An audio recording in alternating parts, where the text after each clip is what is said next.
Have you ever gone to the grocery store or Walmart and saw that guy who was walking around in his sleeping pants and bedroom slippers? You and I all have done that. And today on Lost Male Lessons, we're going to discuss what's wrong with that and the importance of personal appearance. In the fire service, appearance matters, not for ego, but for trust. Picture this: it's 3 o'clock in the morning, a house is on fire. We pull up in the truck, lights blazing, sirens screaming, and the first thing people see are us. They're scared, the world's upside down. They need help. They don't know us, but they need to believe in us, and they need to believe in us instantly. And you better believe that what it looks like or what we look like matter in that moment. If we jump off the truck with nasty gear, our helmets are all, falling off our heads, we're fumbling for tools, people will lose confidence very quickly, and rightfully so. But if we look squared away, helmets are straight, jackets are zipped, boots are laced, if we have clean gear, our faces are calm, then they will trust us. We might not have said a word yet, but we have already said a lot. Looking good is the first form of communication. And the same is true for you. You walk into a room, and whether it's right or wrong, people will make judgments about you. Are you put together? Do you look like you care? Or are you sending a message that you've just already checked out? And here is the most important part. The way you present yourself doesn't just speak to others, it also speaks to you. Look in the mirror and ask, am I proud of the man looking back at me? If you answer no, then let's get to work. Because looking good isn't about vanity, it's about intention. Now, firefighters are trained to check their gear every time they get ready to go on shift, every morning. Might be more than once a week, not just when something feels wrong, but every single time they get ready to use it. We go through each piece of our gear. Our air pack? Check. Is our mask good?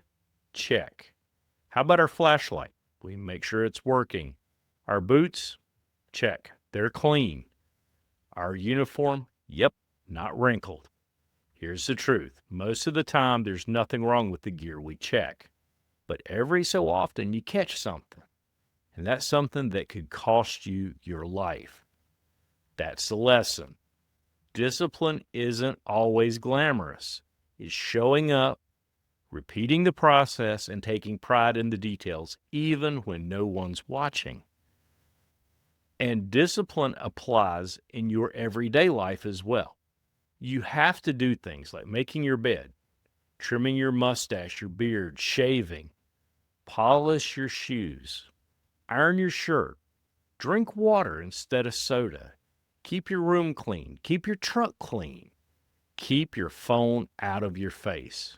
Now, these all sound small, but they stack up, and they become habits of excellence. And when life will throw you chaos, like it does on a fire scene, you'll already be used to keeping your world in order. Now, discipline is the foundation of confidence. And when you practice it in your appearance, your mindset will change. You will start to believe, I am worth the effort. Now, let's talk about something a little bit deeper. Looking good isn't just about the clothes you're wearing, your haircut, the cologne you might have on. It's about your energy. It's about the vibe you're carrying. It's about your posture, your eye contact, and even the tone of your voice. Now, I've worked with guys before that had every award, everything you could imagine, every title, but you could tell something was off inside of them. They wore the uniform, but they were carrying pain, bitterness, regret, and it showed. That's because you can't cover up inner chaos with outer polish. Looking good starts in your soul. Ask yourself, are you honest? Are you keeping your word? Are you kind to people even when you don't have to be? Are you forgiving yourself for what you've done in the past?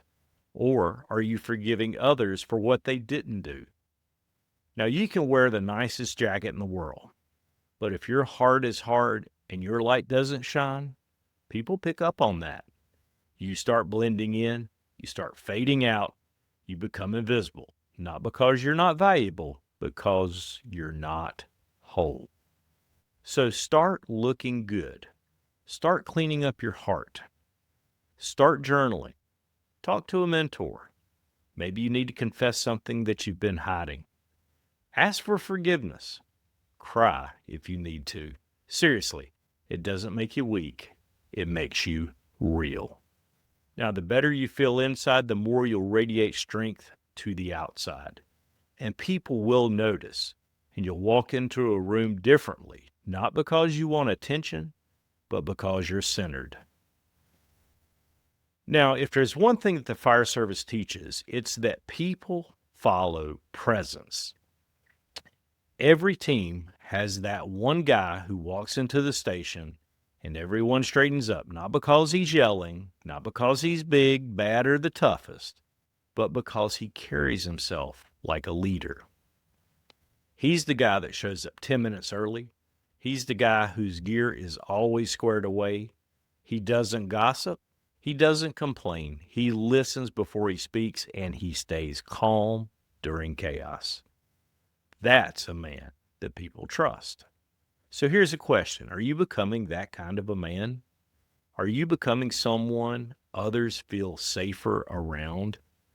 Are you someone who gives off confidence and stability? Someone who's reliable when pressure hits? Do you have skills that you can bring to the table? You don't have to be perfect, but you do have to be present. Young men, listen to me. Looking good isn't just about attracting a date. It's about attracting respect. It's about earning influence. It's about stepping into the role of a leader, even if nobody's given you that title yet. Because the truth is, the world right now is in desperate need for real men to rise up. Not flashy men, not fake men, not loud men, but solid, good men. Men who show up, men who look the part, and more importantly, men who live the part. Thanks for joining us on this episode of Lost Male Lessons. We'll talk to you soon.